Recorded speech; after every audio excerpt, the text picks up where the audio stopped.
Boa noite, pessoal. Vocês estão animados, viu? Essa falta de gasolina aí, eu pensei, nossa, vocês viram que eu botei até menos cadeiras. Falei, vai ficar só nós aqui, né? Hoje tem véspera de feriado. Não, se bem que ninguém vai viajar, né?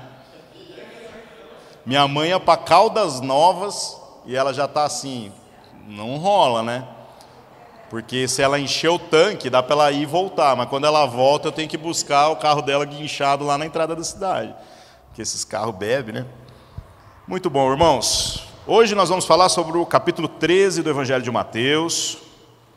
E agora nós temos uma mudança realmente radical naquilo que o texto traz para nós. Lembrando que nas últimas semanas nós abordamos algumas coisas bem interessantes. Nós falamos sobre o ministério de Jesus na prática, sobre as curas que ele fez. E no capítulo 12, nós falamos sobre a oposição que os fariseus, os religiosos, fizeram àquilo que era a obra de Jesus. Lembrando que toda vez que a gente vai ler o texto, nós precisamos ter o olhar adequado para que a gente possa perceber as nuances da responsabilidade, ou seja, de como nós, na nossa experiência de espiritualidade, podemos estar sendo os religiosos chatos, que querem determinar onde que Deus faz, como que Deus faz, e que se Deus não fizer do jeito que a gente quer, então não é de Deus. Isso era a obra dos fariseus. Já no capítulo 13 agora, nós entramos no ensino de Jesus de maneira mais explícita. Ele entra falando sobre parábolas, ele conta várias parábolas seguidas. Essas parábolas, algumas podem ser encontradas em outros evangelhos, mais para frente eu vou explicar isso para vocês. E nós vemos que essas parábolas têm uma proposta. A proposta é trazer um conhecimento doutrinário acerca dos valores do reino de Deus de uma maneira bem condensada mesmo, bem enfática. Então Jesus não vem e solta uma ideia. Ele conta uma parábola, e depois ele conta outra parábola, depois ele conta outra parábola. E na sua maneira de contar parábolas, a gente vai percebendo que ele está costurando uma cosmovisão bíblica, uma maneira pela qual os cristãos deveriam entender o reino de Deus e a relação com a vida, para que a gente possa fazer parte ou não deste reino. Então esta é a proposta do capítulo 13. Hoje nós vamos falar basicamente só sobre parábolas, e é bem legal porque tem muita coisa para se explorar do texto aqui. Acho que cada parábola, se a gente quisesse tirar tempo, dava para a gente assim gastar dias e dias falando a respeito dela. Porque não é só a interpretação, é sobre a profundidade do ensinamento de Deus em cada uma das histórias que Jesus contava. Beleza? Narlo, leia para nós, por favor, Mateus capítulo 13, leia até o versículo 35, porque esse capítulo é muito grande, viu, irmãos? Ele tem 58 versículos, então não daria para a gente fazer o capítulo todo num dia só. Leia até o 35 e nós vamos ver se nós conseguimos chegar lá ainda, de qualquer forma, tá bom?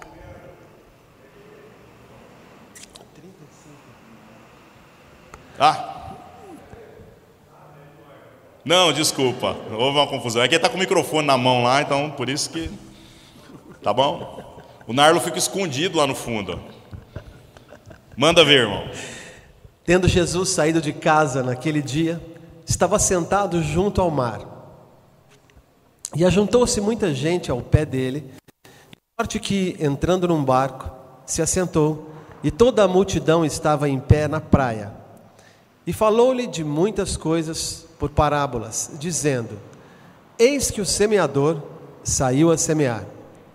E quando semeava, uma parte da semente caiu ao pé do caminho, e vieram as aves e comeram-na. E outra parte caiu em pedregais, onde não havia terra bastante, e logo nasceu, porque não tinha terra funda. Mas, vindo o sol, queimou-se e secou-se, porque não tinha raiz. E outra caiu entre espinhos, e os espinhos cresceram e sufocaram-na. E outra caiu em terra boa, e deu fruto, 100, outro 60, e outro 30. Quem tem ouvidos para ouvir, ouça. E, acercando-se dele os discípulos, disseram-lhe: Por que falas por parábolas. Ele, respondendo, disse-lhes: porque a vós é dado conhecer os mistérios do reino dos céus, mas a eles não lhes é dado. Porque aquele que tem, se dará, e terá em abundância, mas aquele que não tem, até aquilo que tem, lhe será tirado. Por isso lhes falo por parábolas, porque eles, vendo, não veem, e ouvindo, não ouvem, nem compreendem. E neles se cumpre a profecia de Isaías que diz: ouvindo ouvireis, mas não compreendereis, e vendo vereis, mas não percebereis. Porque o coração deste povo está endurecido, e ouviram de mau grado com seus ouvidos, e fecharam seus olhos, para que não vejam com os olhos, e ouçam com os ouvidos, e compreendam com o coração, e se convertam, e eu os cure. Mas bem-aventurados os vossos olhos, porque veem, e os vossos ouvidos, porque ouvem. Porque em verdade vos digo que muitos profetas e justos desejaram ver o que vós vedes e não ouviram, e ouvir o que vós ouvis e não ouviram. Escutai vós, pois, a parábola do semeador. Ouvindo alguém a palavra do reino, e não a entendendo, vem o maligno, e arrebata o que foi semeado no seu coração. Este é o que foi semeado ao pé do caminho. O que foi semeado em pedregais é o que ouve a palavra e logo a recebe com alegria. Mas não tem raiz em si mesmo, antes é de pouca duração. E chegada a angústia e a perseguição por causa da palavra, logo se ofende.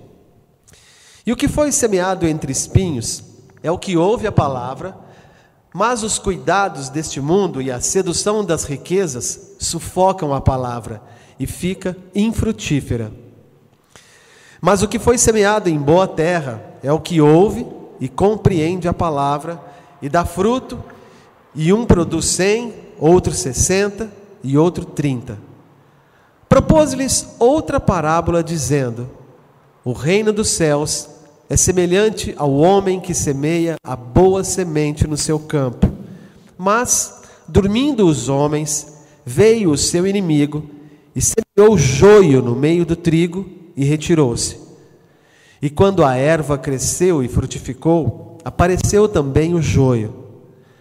E os servos do pai de família, indo ter com ele, disseram-lhe: Senhor, não semeaste tu no teu campo boa semente? Por que então tem joio? E ele lhes disse: um inimigo é quem fez isso. E os servos lhe disseram: queres, pois, que vamos arrancá-lo? Ele, porém, lhes disse: não, para que ao colher o joio, não arranqueis também o trigo com ele. Deixai crescer ambos juntos até a ceifa, e por ocasião da ceifa, direi aos ceifeiros: colhei primeiro o joio, e atai-o em molhos para o queimar, mas o trigo ajuntai-o no meu celeiro. Outra parábola lhes propôs, dizendo: o reino dos céus é semelhante ao grão de mostarda que o homem, pegando nele, semeou no seu campo, o qual é realmente a menor de todas as sementes, mas, crescendo, é a maior das plantas, e faz-se uma árvore, de sorte que vêm as aves do céu e se aninham nos seus ramos. Outra parábola lhes disse: o reino dos céus é semelhante ao fermento, que uma mulher toma e introduz 3 medidas de farinha, até que tudo esteja levedado.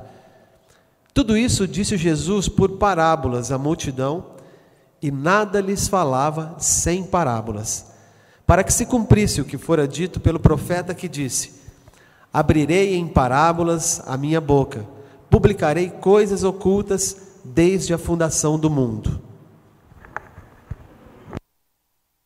Muito bom. Então, voltando aqui do começo, irmãos, do começo do capítulo 13, no verso 1, nós temos aqui, como eu falei, Jesus começando o seu ensinamento através de várias parábolas. Esse capítulo traz especificamente 7 parábolas. E lembra que eu falei para vocês que um dos grandes desafios da nossa leitura bíblica é a gente fazer o devido cruzamento das histórias. Você lê num evangelho e entender onde que essa história está nos outros evangelhos, para a gente ir contextualizando tudo aquilo que está sendo apresentado, né?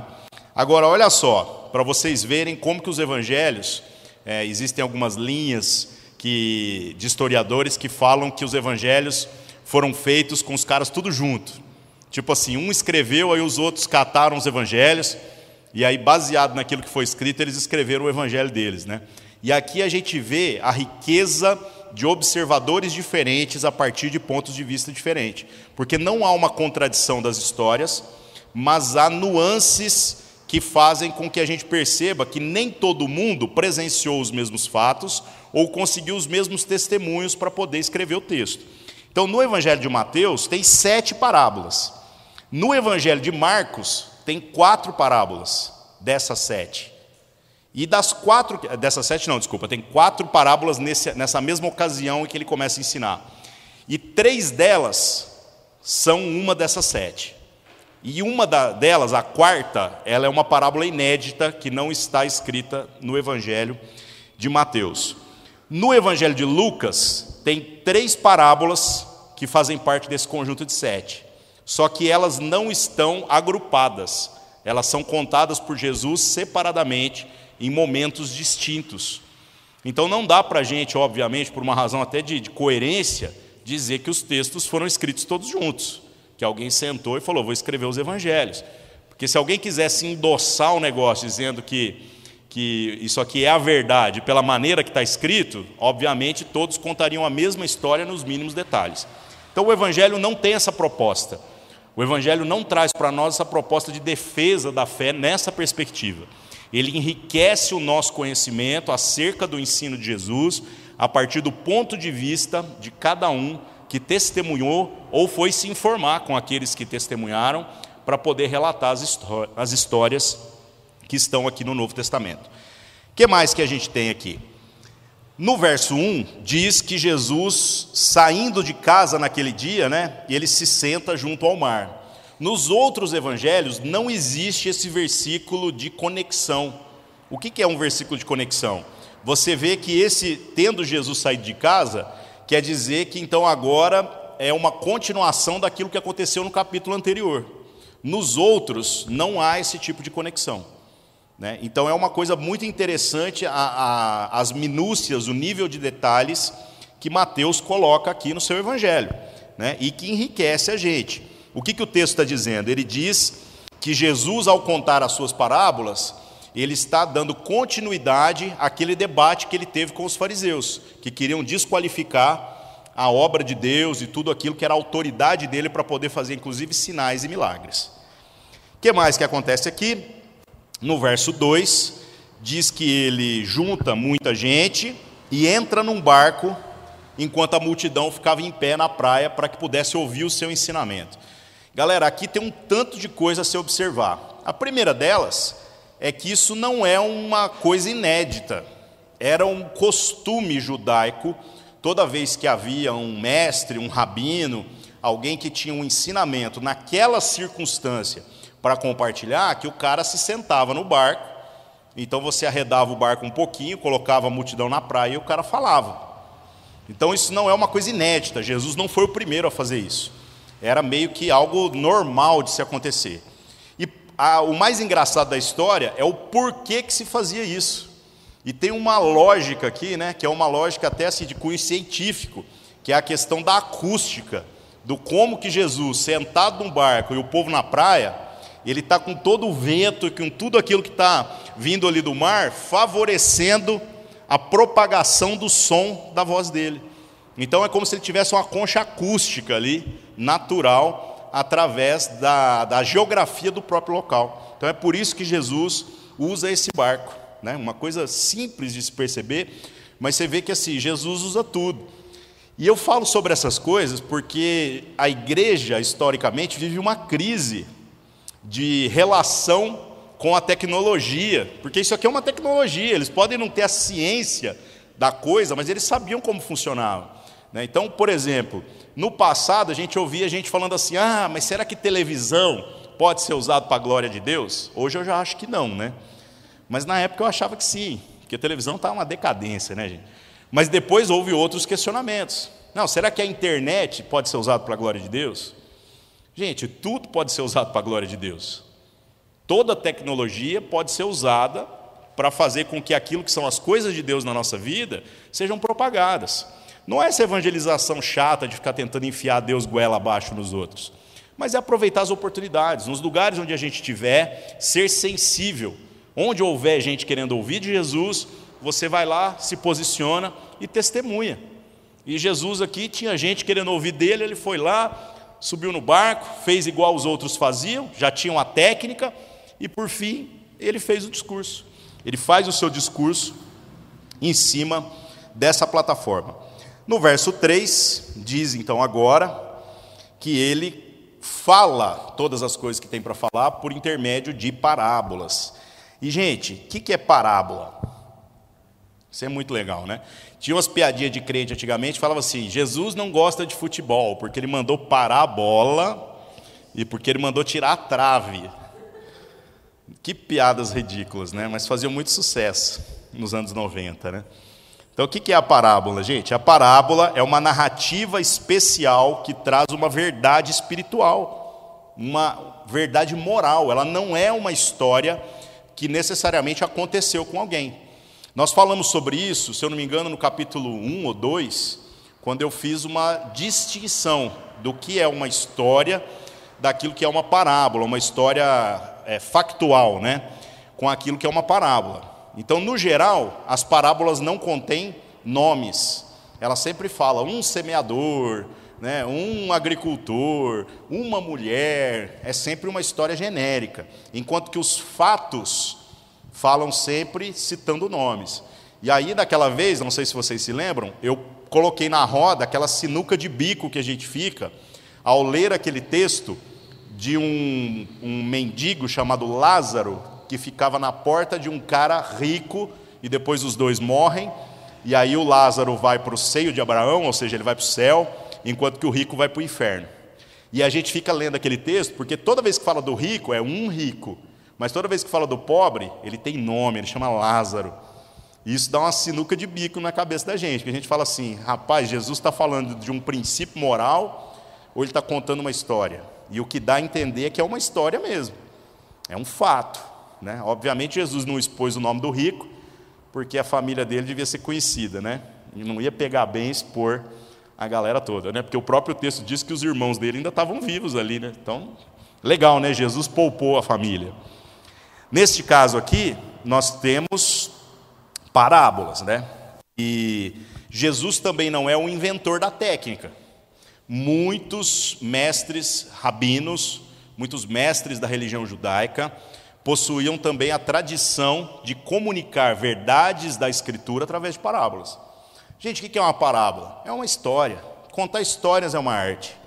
E é triste como a gente vê a questão de contar histórias como algo associado apenas à educação infantil, né? A criança precisa das histórias, mas a gente tem que entender que todos nós precisamos nos envolver com isso, com essa capacidade de pegar a verdade do Evangelho e contar, exemplificar, a partir até mesmo da sua vivência.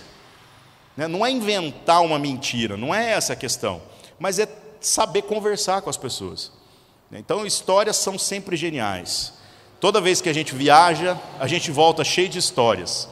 E é legal porque na viagem os acontecimentos são ordinários e simples, mas na nossa maneira de contar, a gente faz com que um pneu furado se torne uma grande história, né? Eu contei uma história uma vez de um gato que entrou no pneu quando a gente estava trocando. Quando eu fui para Rondônia, eu contei isso lá. A galera ficou 20 minutos ouvindo eu contar essa história, porque eu contei ela nos mínimos detalhes, né? Que entrou um gato dentro do pneu, e aí depois, à medida que eu ia acelerando o carro, fazia assim, ó, miau, miau, miau, miau, miau, miau, miau, miau, miau. Aí eu freiei, e aí eu tirei o gato, tirei o pneu para ver o que era, né? E aí eu vi o gato lá dentro.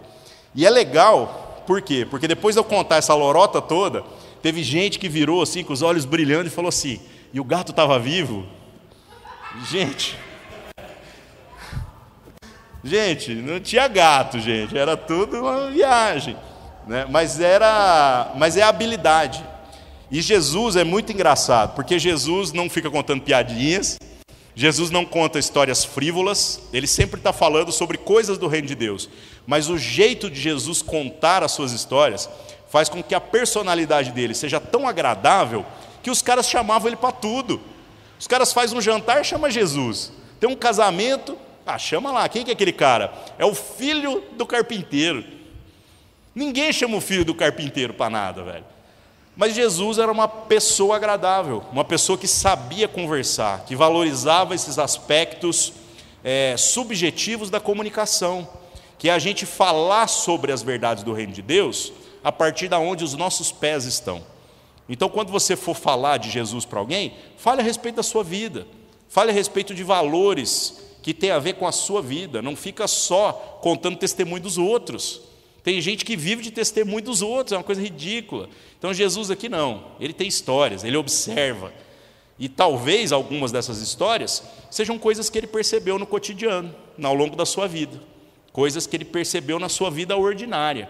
Então todos nós precisamos ter esse olhar, para que a gente possa testemunhar o Evangelho com eficiência, né? Com muita coerência. O verso 3 também começa dizendo que o semeador saiu a semear. Né? E o texto, obviamente, vai dando a entender que esse semeador é Jesus, é o próprio Deus. Uma curiosidade, nós vamos ver 3 figuras ao longo desse capítulo aqui, que se manifestam de maneira muito enfática. Homens, mulheres e pássaros. E curiosamente, o homem é sempre Deus, mas toda vez que aparece mulher e pássaro, é o inimigo. Por quê? Porque Jesus está usando... Não, é sério, vocês vão ver esse negócio. Porque Jesus está usando 2 elementos culturais da época, viu, gente? O texto não é machista de maneira nenhuma. Mas se você vê que na hora que fala da mulher, está falando de uma ação do inimigo. Na hora que fala de pássaros, pássaros é até muito explícito. Porque mesmo no Antigo Testamento havia essa ideia de que o pássaro é como se fosse um negócio do Satanás. Não quer dizer que todo pássaro é do Satanás, mas é uma representação. Né? E também tem o seu contraponto, porque vocês lembram que lá quando Jesus é batizado, o símbolo da descida do Espírito Santo é uma pomba. Então não é uma generalização, tá? Dentro do contexto a gente vai entendendo isso daqui. O que diz então? Verso 4 fala que enquanto esse Jesus semeava, caiu uma parte da semente ao caminho, né? E gente, o que é esse caminho? Essa é a grande dificuldade de entendimento na leitura do texto. Então Jesus está indo semear e uma parte da semente cai no caminho. O caminho não é tipo assim, você está indo semear lá longe e aí nessa caminhada você perdeu sementes. Não, o semeador não perde semente nenhuma. Quando ele jogou a semente de propósito. Mas por alguma razão, a condição em que o solo se encontra é que compromete a qualidade da semeadura. Porque a semente é boa, toda semente de Deus é boa. Este caminho, a ideia é tipo aquele caminho de separação entre um trecho da plantação e de outro. É aquele caminho onde você passa. Você passa para fazer a colheita, você passa para regar e tudo mais. E uma curiosidade, qual que é o problema do caminho? O problema do caminho é o seguinte, esse terreno não apenas não está devidamente preparado, como tem um elemento aqui que talvez muitos de vocês não tenham percebido. Se uma semente cai no meio do caminho, ela está sozinha. Então imagina um pássaro, figura do inimigo aqui, né?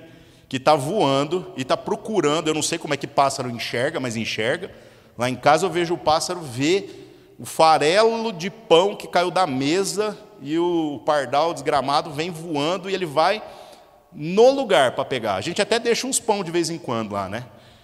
É uma coisa muito interessante, a capacidade deles de enxergar longe. Agora você imagina um pássaro voando procurando comida.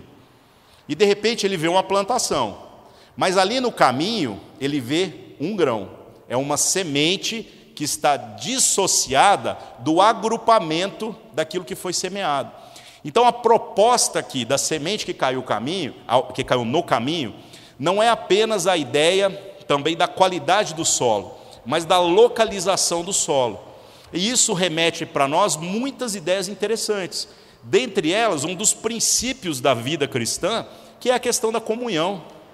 Ou seja, nós podemos receber da parte de Deus todas as sementes, que são as mesmas sementes que estão sendo colocadas naqueles que têm todo o potencial para dar certo.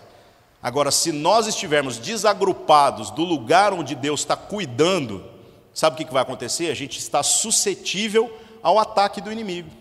Fica mais fácil para o pássaro ver a semente e vir e roubar essa semente da nossa vida. Então essa é a ideia por trás do texto, e se você parar para pensar, isso enriquece muito a nossa visão, né? Porque traz agora um compromisso de que a gente não apenas pense naquilo que nós somos, mas também onde nós estamos, onde Deus tem nos chamado para estar e onde nós, muitas vezes por comodidade, preferimos estar. Deus nos chamou para vivermos juntos, viu, irmãos? Comunhão para nós é um princípio. No versos 5 e 6, conta aqui sobre uma outra parte da semente. Diz que elas caíram num pedregal, né? E essa parte também do pedregal é muito interessante, porque talvez na leitura da palavra aqui pode dar um entendimento equivocado. O que eu penso quando fala que tinha pedra no terreno? Eu penso num tanto de terra que tinha umas pedras no meio, né? E na verdade a ideia é o oposto, é um tanto de pedra que tinha uma terrinha no meio. Então, embora a semente caiu ali, porque esse pedregal provavelmente estava beirando ali aquilo que é o local da plantação e da semeadura, a crise desse tipo de plantação é que a terra não é profunda, o terreno não é profundo. Isso remete a nós a responsabilidade de que a gente venha a discernir se na nossa vida há profundidade ou a permissão de Deus para que Deus trabalhe com profundidade na nossa existência. Uma coisa que vocês vão perceber aqui, gente, nós podemos ser o terreno com pedra, nós podemos ser o terreno que não está tão perto quanto poderia estar, nós podemos ser o terreno com espinho, até que não é esse o problema. O problema é que é o seguinte, para a gente se tornar o solo bom, Deus vai ter que passar um arado na gente. E vocês já viram o arado funcionando, né? O negócio vem com o trator assim e remói. E quando Deus passa o arado na nossa vida, não é agradável. Muita gente está buscando uma experiência de fé, onde você está querendo ver o que Deus pode fazer por você. E às vezes o que Deus pode fazer e quer fazer por você, é exatamente te quebrar no meio. É te moer em pedacinho, para que você se torne um terreno maleável. Então, toma isso para a sua vida e faça essa avaliação. Tem terra aí para que Deus trabalhe com profundidade na sua vida? Às vezes Deus vai ter que botar dinamite para explodir umas pedras e poder ter mais espaço para as raízes tomarem profundidade. Cada um vai discernir na sua própria vida. E é ruim isso, né, gente? Ninguém quer ser peneirado por Deus, ninguém quer ser arado por Deus, mas faz parte da nossa caminhada cristã. Então é isso que fala a respeito desse solo rochoso no verso 5 e 6. No verso 7, fala sobre uma parte da semente que caiu entre espinhos. E aqui também há uma percepção um pouco diferente daquilo que, pelo menos o que eu entendia quando eu lia nas primeiras vezes. Quando fala que a semente caiu entre espinhos, o que a gente pensa? Que tem um monte de espinho e que a semente caiu lá. Aí por isso ela está sufocada, né? Mas não é essa a ideia que o texto traz. O espinho não é um espinho visível. O espinho, nesta ocasião da semeadura, ele ainda é uma semente também. Ele não é visível. Quando a planta começar a germinar, o espinho vai germinar também. E aí vai sufocar aquilo que foi semeado. Por que faz uma diferença imensa ter este olhar para o texto? Porque nós vamos entender que não é o aparente que denuncia as coisas que sufocam a nossa caminhada de fé.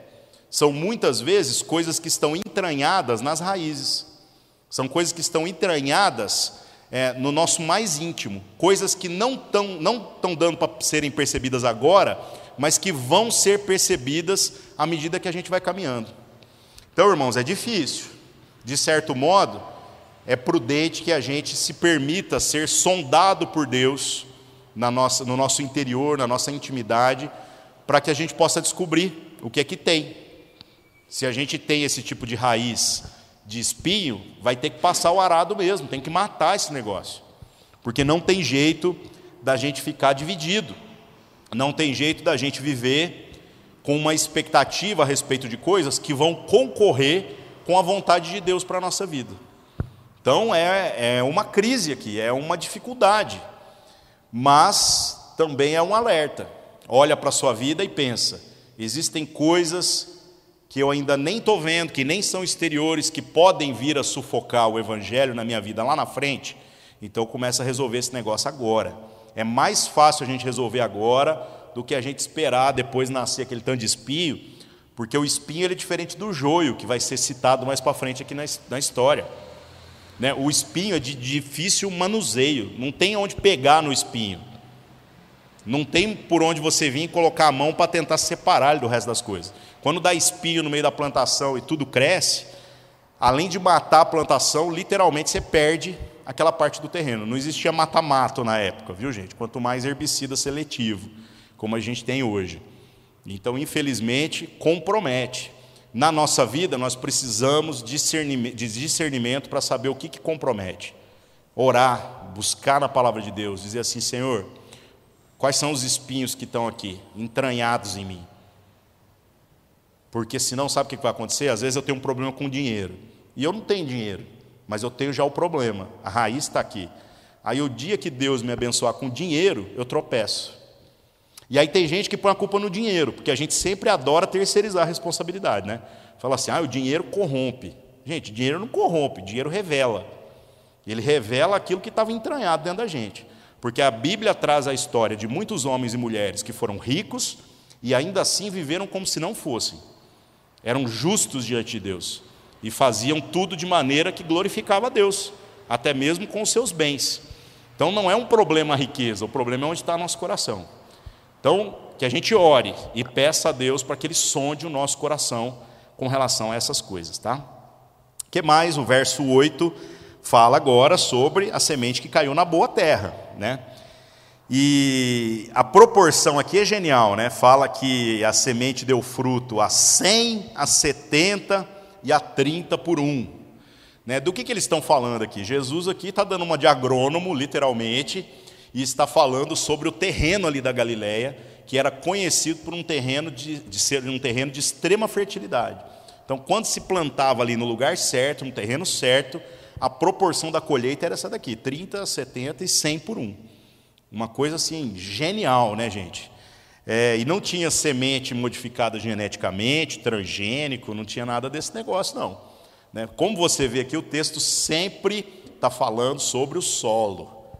Ele não está questionando a qualidade da semente, porque a semente de Deus é boa. E o que é a semente de Deus, gente? É a sua palavra. É isso que está sendo semeado na vida de cada um de nós. No verso 9, uma expressão que eu falei para vocês que iria se repetir com mais frequência daqui para frente, e agora a gente vê ela aqui mais uma vez. Quem tem ouvidos para ouvir, ouça. O que Jesus está fazendo? Usando uma expressão coloquial que havia ali no tempo, que se falava em grego, que significa assim, prestem atenção, porque o que eu vou dizer aqui agora é importante. Ele está pondo ênfase. Ele está dizendo, o que eu estou dizendo aqui agora tem que ser considerado, tem que ser ouvido com muita atenção. O que mais? Daqui em diante, dos versos 10 em diante, os discípulos de Jesus começam a lhe fazer perguntas. É genial como Jesus vem e conta as histórias, e o povo fica maravilhado com as histórias, mas curiosamente nem todo mundo entende. E nesse nem todo mundo está também boa parte dos seus discípulos. Eles ouviram, mas não compreenderam ainda com profundidade tudo aquilo que é a mensagem de Jesus.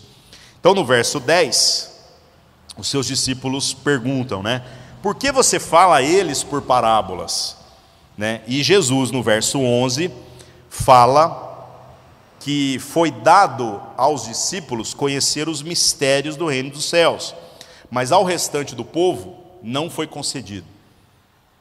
Por que Deus fez desse jeito? Lembra que eu falei que também Jesus, quando ia efetuar as suas curas, ele primeiro cuidava do povo de Israel e depois, posteriormente, eventualmente, à medida que passasse alguém de alguma outra etnia, Jesus ia lá e ministrava a cura. né? Tudo isso para que as profecias se cumprissem. Então, da mesma forma aqui, Jesus não está preocupado com as multidões. Jesus está preocupado em trazer entendimento em profundidade na vida dos seus discípulos. Porque esses homens, uma vez que derem fruto das sementes que estão sendo plantadas na vida deles, eles vão conseguir abençoar todo o restante da multidão. Então Jesus não tem pressa. E hoje me preocupa como é que no evangelicalismo brasileiro a gente vive com pressa, né? A gente fica assim, não, gente, nós precisamos evangelizar, porque o povo está indo para o inferno. Gente, o povo está indo para o inferno desde que o inferno existe, sabe? Nós precisamos evangelizar de fato. Nós precisamos ter amor pela vida das pessoas que se perdem por não conhecer a Deus. Mas uma coisa a gente tem que entender: Deus é o Deus de Abraão, de Isaac e de Jacó. E às vezes os processos de Deus são diferentes das cronologias, das planilhas que a gente preenche, tentando obter um determinado resultado. Então, como nós podemos fazer com que a evangelização seja eficiente? E é extremamente simples, irmãos. A semente que Jesus colocou na vida dos apóstolos aqui, ela dá bom fruto, ela é uma semente garantida. A única coisa que a gente tem que fazer é com que as sementes que foram colocadas na nossa vida germinem sem modificação genética, sem mutação. Se a gente não atrapalhar o evangelho de Deus na nossa vida, a gente já vai fazer um estrago naquilo que é a nossa sociedade, no sentido de trazer para eles valores, éticas, o verdadeiro amor de Deus. A gente vai evangelizar até sem sentir. A gente vai conseguir fazer no ritmo de Deus com que a mesma obra que Cristo fez seja vista agora nos nossos dias. Então não fiquem com pressa, nós não estamos no desespero. A pressa é primeiro de Deus. A nossa preocupação tem que ser muito mais com a profundidade do conhecimento bíblico, do compromisso com Deus e com os irmãos, e uma vez que isso se torna uma realidade, o resto vai acontecer naturalmente, sem pressões, sem crise, sem estresse nenhum, né? E aí o que acontece? No verso 10 aqui, quando eles perguntam a respeito das parábolas, Jesus passa então agora a explicar, falando que a eles foi dado essa capacidade de receber os mistérios dos céus. Uma outra coisa é que Jesus não é a primeira vez que ele usa parábola, ele já citou uma parábola anteriormente, né? Então não há uma novidade, mas a maneira pela qual as parábolas estão sendo contadas uma atrás da outra é que trazem alguma novidade na sua forma de ensinar. No verso 12, Jesus aqui traz uma palavra extremamente dura. Ele diz assim: aquele que tem, se dará e terá em abundância, mas aquele que não tem, até aquilo que tem lhe será tirado.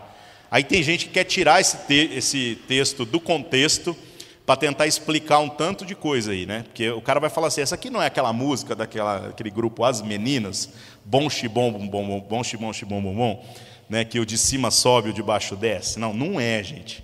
O que o texto está dizendo aqui? Jesus está falando sobre os seus próprios discípulos. Ele está dizendo assim, ó, os que têm, eles vão receber. Tem o quê, gente? Tem fé. E eles têm fé? Tem, porque eles estão sendo instruídos na sua fé já há uns 4 capítulos aqui, que nós estamos vendo Jesus edificando e preparando os caras. Agora ele está dizendo, os que não têm, ou seja, aqueles que são incrédulos com relação à mensagem que eu estou anunciando aqui, até o que eles têm vai ser tirado.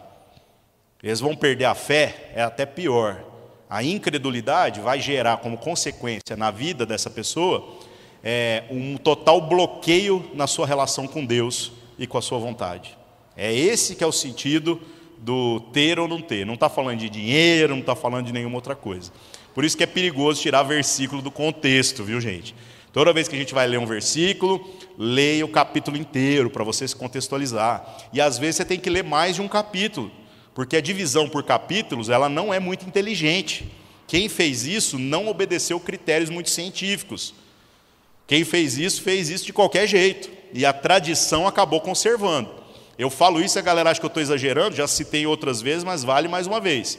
O primeiro versículo do parágrafo, lá de 1 Coríntios capítulo 13, na verdade é o último versículo do capítulo 12. Só que a gente separou. Se você olhar no original, o parágrafo está quebrado. Ele começa no 12 e vai para o 13. Aí a galera já entra lá e fala assim, então, ainda que eu falasse a língua dos homens e dos anjos, e vai emendando na história, né? Mas como que começa o parágrafo? O parágrafo começa com Paulo dizendo o seguinte: eis que agora vos mostrarei um caminho sobremodo excelente. Você fala, mas faz diferença essa frase? Ué, faz demais, gente. Ele está introduzindo, né? Então, se você tirar só do capítulo 13, é a música do Legião Urbana. Mas se você pegar com o último verso do capítulo 12, você vai entender que Paulo está falando uma coisa que a Bíblia inteira está falando, sobre um caminho. E se tem um caminho, obviamente vai ter gente que não anda nele. Vai ter gente que acha que é de Deus, mas não trilha ele. Então esse amor não é um amor genérico, não é um amor da música sertaneja. É um caminho. E curiosamente o próprio Cristo fala: eu sou o caminho, a verdade e a vida. Ou seja, está tudo sendo amarrado para a gente poder chegar à maturidade no nosso entendimento.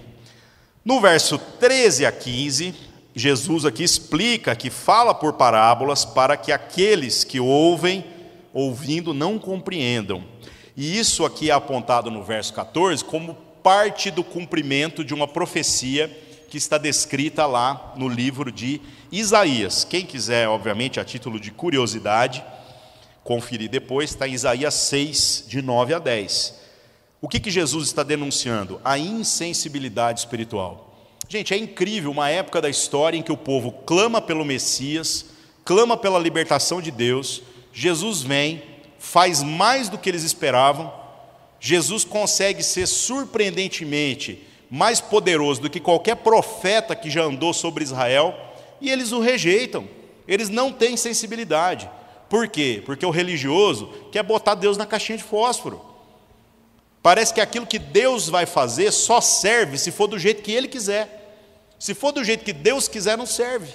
Então ele entra em conflito com aquilo que é a ação de Deus. Só que aqui eles não estão rejeitando um profeta, eles estão rejeitando o próprio Deus. Ficou cara essa conta, ficou extremamente complicada essa situação. Verso 16 e 17, Jesus aqui enche a bola daqueles que o aceitaram como Messias, né? Ele fala que, no verso 17, muitos profetas de justos desejaram ver o que vocês estão vendo, né? E não tiveram esse privilégio, né? E no verso 16, Jesus diz que vocês são felizes por conta daquilo que os seus olhos veem e os seus ouvidos ouvem. Então olha como é que Jesus aqui está dizendo assim: ei, vocês que estão deixando tudo o que era importante na vida de vocês para se tornarem meus discípulos, há promessas para a vida de vocês. E isso sim, são coisas que valem para a vida de todos nós, irmãos. Porque você vai vendo que a Escritura toda vai falando sobre isso. Uma vez que a gente se compromete com a vontade de Deus, a justiça de Deus nos alcança. A vida vai ser fácil? Não, porque esses caras aqui que receberam essas promessas maravilhosas de Jesus, dizendo que vocês vão ser felizes pelo que estão vendo e ouvindo, foram tudo perseguidos, morto, crucificado, decapitado, cortado no meio, queimado em fogueira. Só que feliz. Pensa numa coisa contraditória, né? Ninguém sai pregando por aí falando assim: venha morrer no meio das suas dores, das suas crises, seus problemas familiares, seus tantos de boleto, mas feliz, aí não vem ninguém, né? Agora, se a gente prometer aliviar essas coisas, aí as pessoas vêm. O nosso foco está na coisa errada. O foco de Jesus aqui está ajustado, e o foco dos seus discípulos se tornou ajustado. Exatamente por conta disso, eles não vacilaram. Eles permaneceram fiéis até o fim. Menos Judas, porque Judas já estava encomendado, né? Infelizmente. O que mais que o texto traz para nós?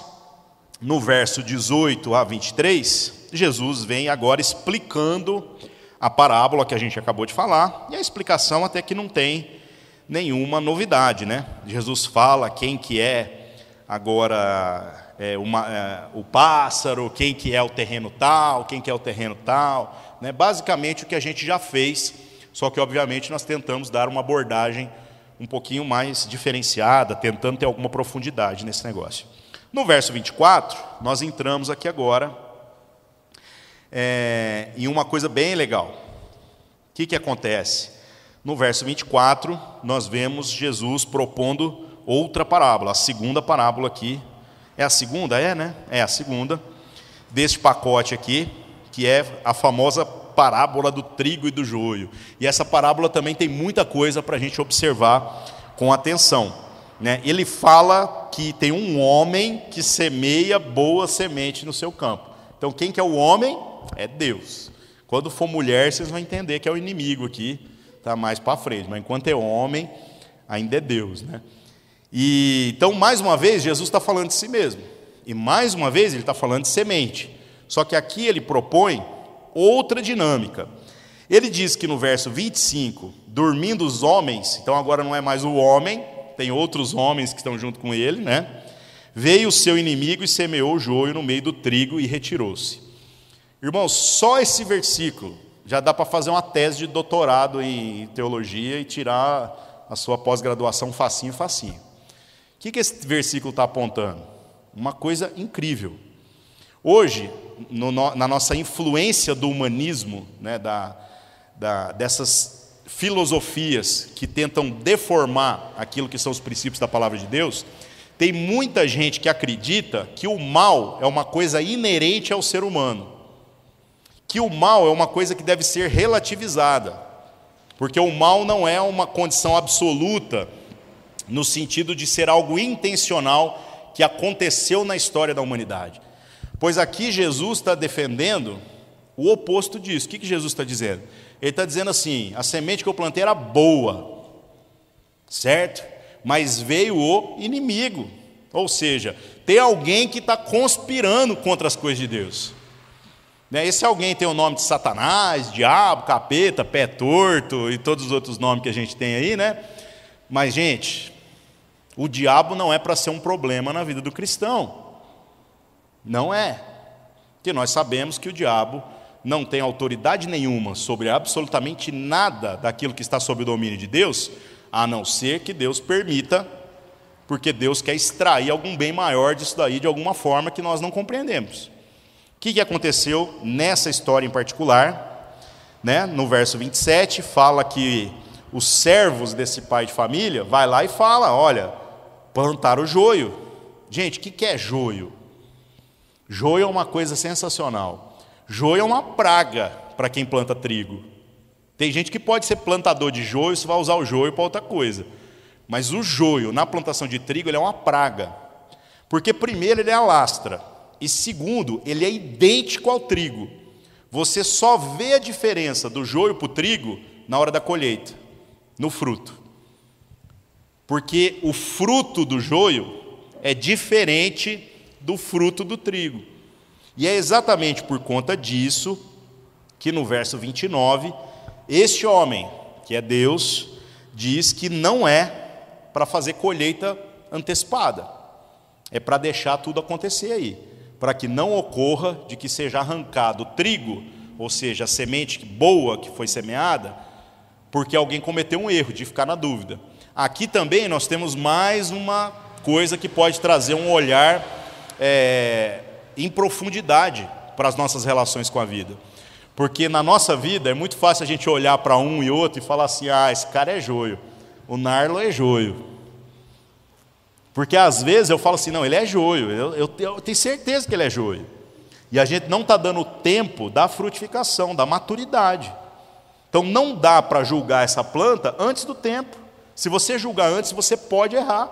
Então Deus espera, Deus não tem pressa. E no tempo oportuno, o fruto de cada um vai denunciar que tipo de fruta que a gente é, que tipo de planta que a gente é. E aí você pensa assim, mas o joio não é uma coisa inútil? Não, o verso 30 até aponta isso. O que acontece?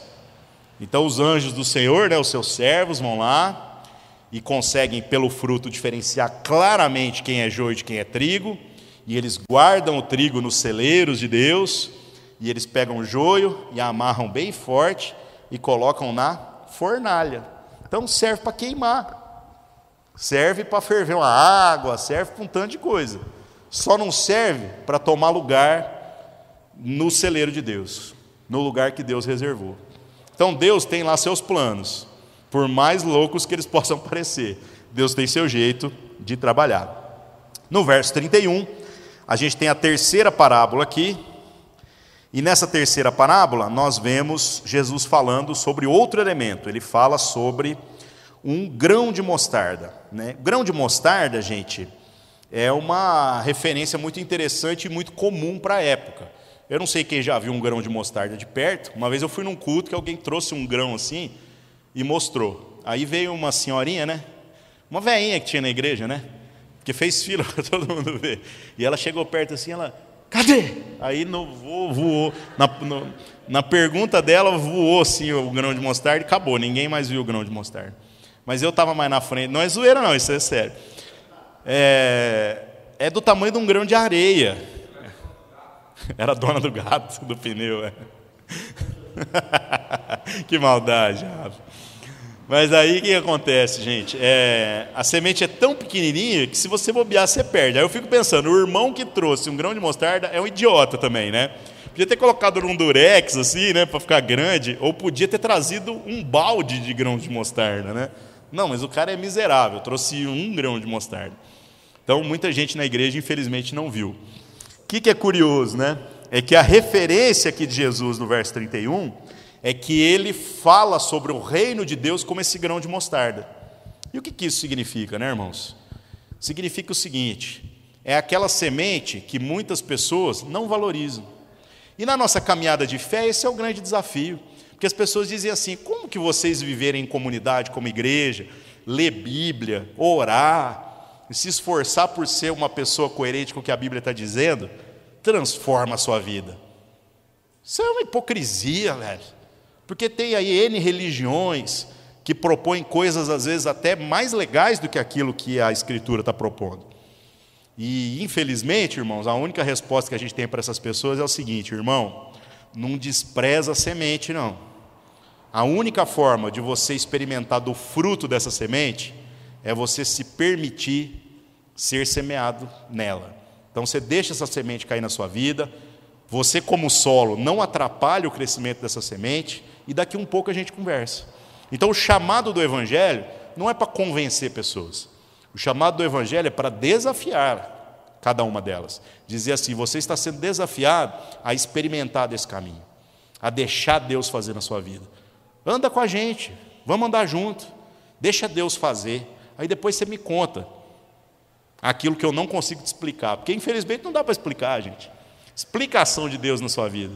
Quantos de nós já tiveram uma experiência que fala assim, não, Deus falou comigo. Aí você fala assim, explica esse negócio. Não sei explicar, mas eu tenho plena convicção, coisa que antes eu não tinha. Então isso é algo para ser vivido.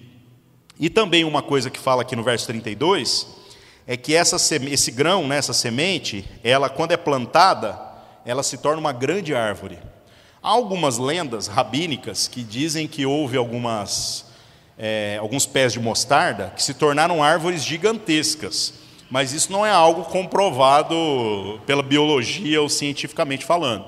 É fato que o pé de mostarda fica grande, né? Mas ao ponto do que Jesus fala aqui, às vezes é apenas uma figura de linguagem mesmo, dizendo que ela se torna grande na perspectiva de que os pássaros vêm fazer ninhos nela. Então é uma coisa pequena que fica grande, né?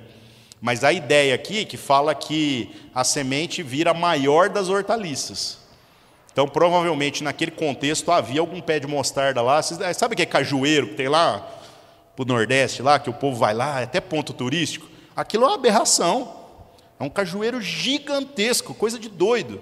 É aquilo ali. É um pé que fugiu da regra. E que, de certo modo, Jesus teve a sensibilidade para usar como exemplo. É isso que eu estou falando de contar histórias. Tá? Não precisa ficar fazendo referência ao gato de maneira nenhuma. No verso 33, mais uma parábola. Jesus agora fala sobre o fermento que uma mulher introduz em 3 medidas de farinha até que tudo seja levedado. Então aqui apareceu uma mulher. Quem que é a mulher? É o inimigo. Por quê, gente? Porque está pegando o fermento que representa o pecado e está colocando no meio da massa. E o que acontece com uma pequena porção de fermento no meio da massa? Fermenta toda a massa. Aí você fala assim, mas qual que é o problema de fermentar? Gente, hoje a gente é burro, porque a industrialização transformou a gente em gente burra.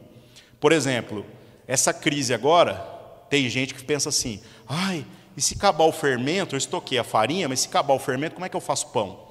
Pois eu não sei se vocês têm conhecimento, eu já estudei sobre esse negócio no YouTube, né? Tudo meu é no YouTube. Como é que faz fermento? Você pega um tanto de farinha, põe água e deixa apodrecer.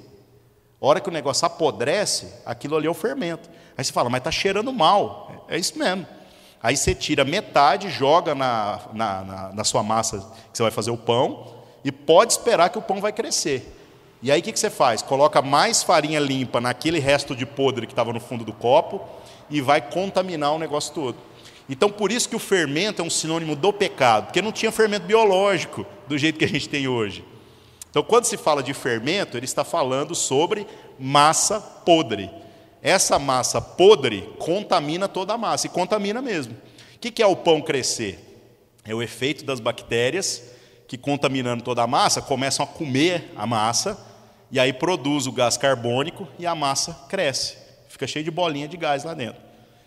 Eu tenho nojo desse negócio, então não come mais nada, meu amigo, nem bolo, nem pão, porque todos são feitos desse jeito. E por fim, aqui no verso 34 e 35, também há uma questão do cumprimento das profecias, né? Dizendo que Jesus citou o que também está lá no profeta, que diz, abrirei em parábolas a minha boca, publicarei coisas ocultas desde a fundação do mundo. Então Jesus está dando continuidade àquilo que é a obra lá do Antigo Testamento. Beleza, irmãos? Por hoje é só, já corremos bastante, até passamos um pouco do tempo aqui. Vamos orar. Senhor nosso Deus, mais uma vez nos colocamos na sua presença, clamando para que cada uma dessas verdades espirituais se tornem realidade na nossa existência. Que o Senhor nos dê, Senhor Deus, discernimento espiritual, sensibilidade, para a gente saber que tipo de solo nós somos. O que está entranhado no nosso interior que pode estar atrapalhando a semeadura que o Senhor está fazendo na nossa vida. E que o Senhor, se necessário, venha com o seu arado e revire a nossa vida. Mexa naqueles lugares que não é confortável. Que nós possamos, Senhor Deus, ter sensibilidade para, ouvindo a sua palavra, tomá-la como verdade e viver segundo aquilo que o Senhor deseja. Em nome de Jesus, oramos e agradecemos. Amém.